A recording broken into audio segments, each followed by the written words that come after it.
Hi, welcome to Journeys to Mount Shasta. This is Yi Chen.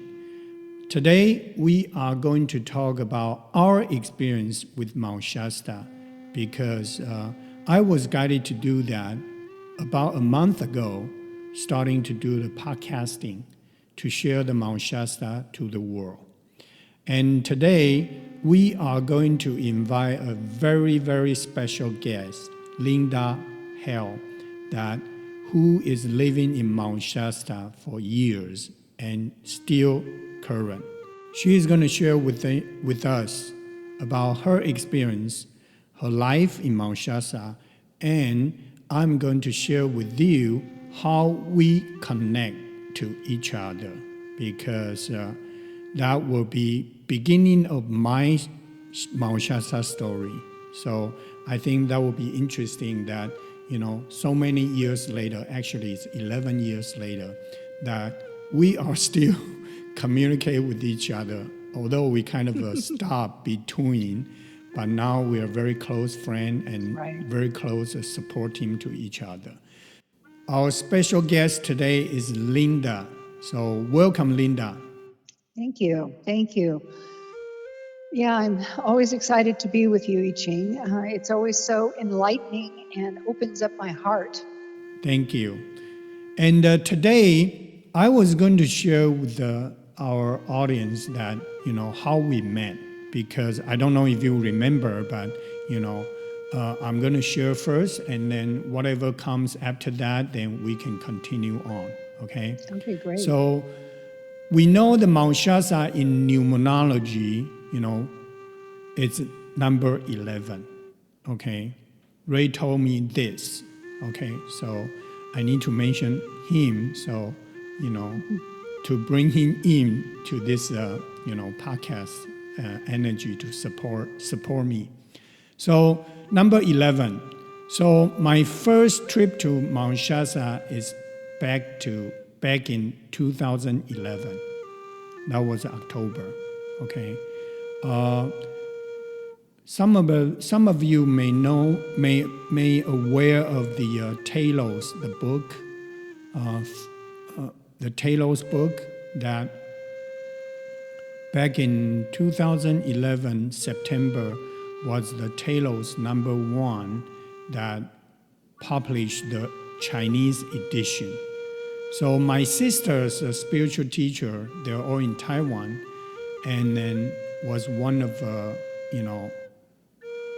the person that had the preface on the book, the #1 Chinese edition. So she was getting the call from Mount Shasta, have to visit Mount Shasta. So she gathered a group, some of her students, including my sisters, and then planning on coming to Mount Shasta. So my sister asked me, so if I want to come.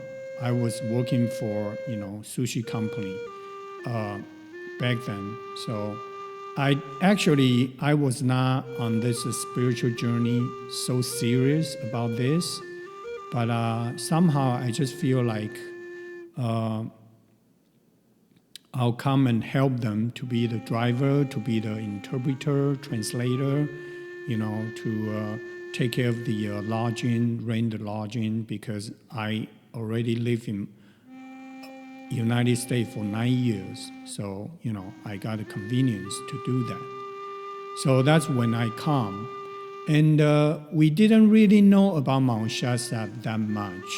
Okay, so we kind of just first time here, it's kind of explore the area, explore meet with the people.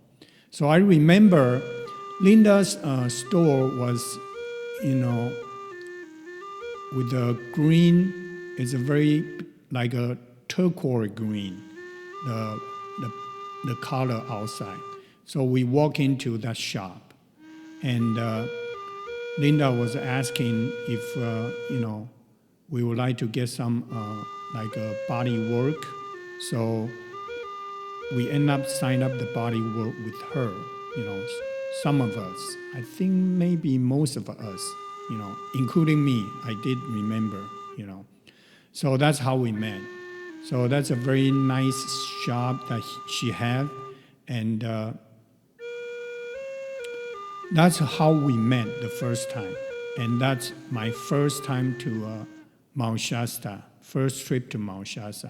And then that trip actually changed my life forever. Okay, but we are going to leave that for later on. But now we have Linda here, so I already share with you how we met, and then now we have Linda take over to share some story with us. Well, it's so funny when you mention that, because in the store, a lot of times people did not know what I did. And whether it be me talking to them or doing body work, and very often, and it turned out not intentionally, but it was very restrictive as to who I ended up doing body work with. Meaning spirit was in charge and the angels were in charge, because not everybody did I end up working with. Actually, it was kind of a very select crowd, and still is. So the fact that we did that kind of work, which of course it's beyond massage, because whenever people are on my table, very often spirits will come in or angels will come in, and very often I would say to people, are you aware of angels? And they, more often than not, they go, oh yeah. And I said, do you know that your guardian angel's a blonde, or an Asian short woman, or I have a mystical man here that's a teacher? Oh yeah, I know about them. So it was always sort of, for me, an education as to not only touching people, but also opening up that psyche. And often, they'd have visions, or, different things would happen. And like I said, I was very lucky, because I was sort of restricted as to who came to me. And that was not something I put out there consciously, but it kind of worked that way. And very often, especially if they were either Japanese or Chinese, it was I want to say, mystical experience for both of us. Mm-hmm. So it was educating me as well, because some of the things that would come down through me, like my friend that I've worked with for years, she said, I know you don't remember this, because very often I don't. It just kind of comes through me. And she said, you told me this or that, and this would happen, working it, especially touching people. And it's kind of like sweat lodge. It's very intimate. People don't realize that these modalities are, you're actually entering into a sacred territory. Yes. So I've always respected that about working with, especially working and touching people, because it's a very, not only intimate, but it's an energetic thing that they've invited you. And the spirits, it's sort of like, I'm just seeing it now as we're talking, it's kind of going into the Akashic records and going into the mountain. And very often when people are on the table, I had one woman was from Philadelphia and came into me, and I had done some work with her, and then she left, and then she came back and she said, okay, the mountain told me that you would tell me how to get in. So then I did a meditation session with her. Yes. And sat down, and it was very uncomplicated. See, a lot of times people make it so deep and so this, and she was just delighted, because she literally meditated, and we both saw the same things as we did it together. But she needed a conduit like me. Yes. To be there, or to go. Like I Ching has done lots of walks with people, and so often the mountain. And the fact that he and Ray were there made it available for these people to get the information they needed. They couldn't have done it by themselves. Yes. So we're very blessed in that sense to also understand we're guides, and we're holding the energy, and we're making those things for them.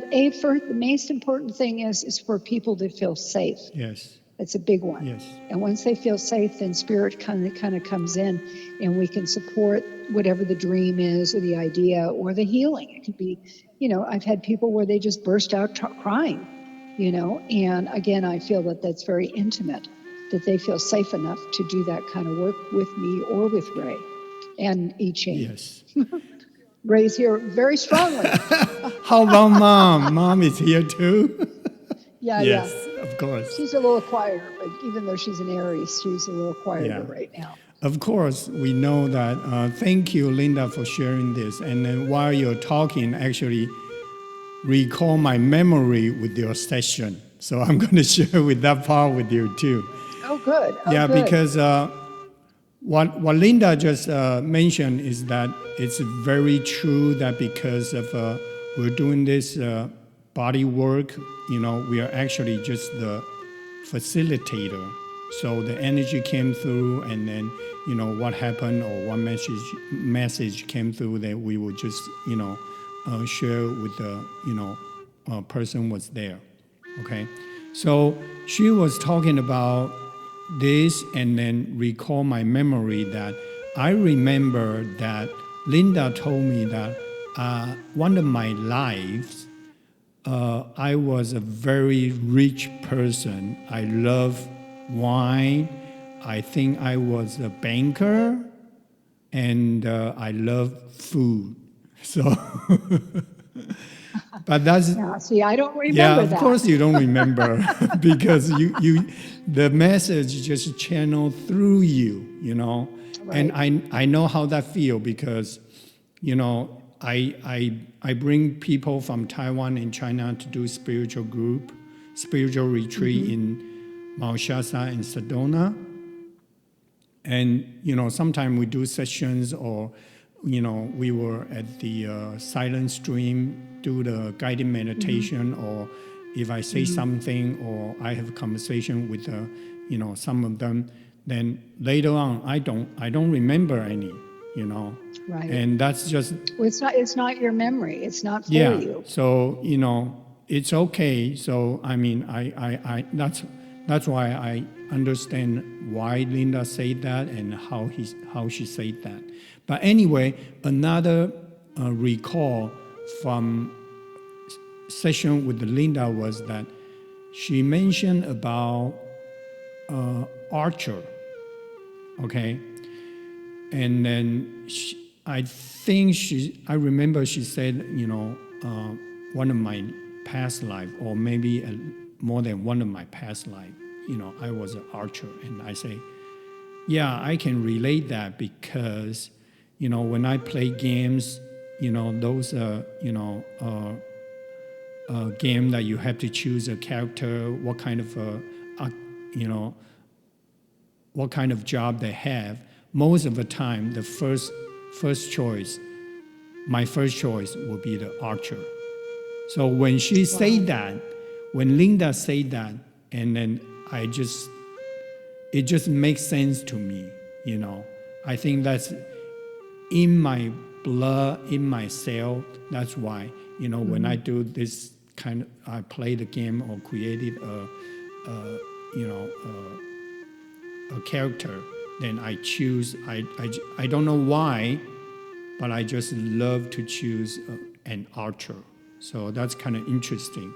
So these, just like Linda mentioned, that open up the Akashic records, and then so that's why it's very private, very intimate. Intimate about doing those work. It's very sacred. But we are here to support and help. But we do like to honor the Mount Shasta, change our life, and then we would like to also promote Mount Shasta, and then so more people can know about this mountain, and then if they have the opportunity, they can visit Mount Shasta. Yeah, I'd like to say one thing about that.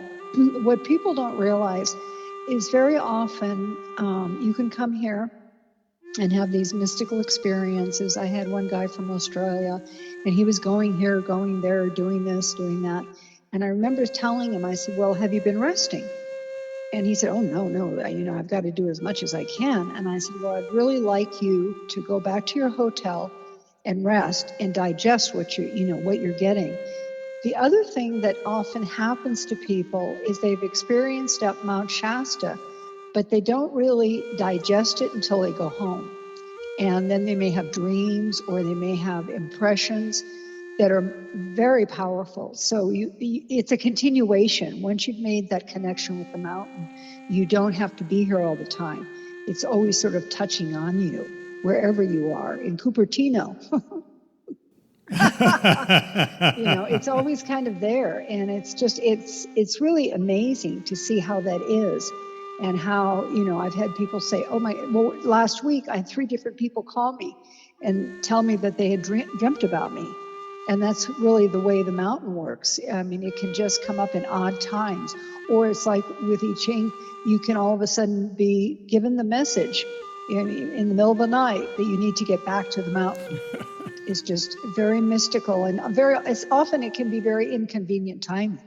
The mountain doesn't really, it's worked on an energy level. Yes, yes. So, with the world situation condition right now, we are forced to stay put, stay in. Right. And if you look at this from the different angle, that you see that actually somehow it's the spirit would like us to look inward. Yes. Okay?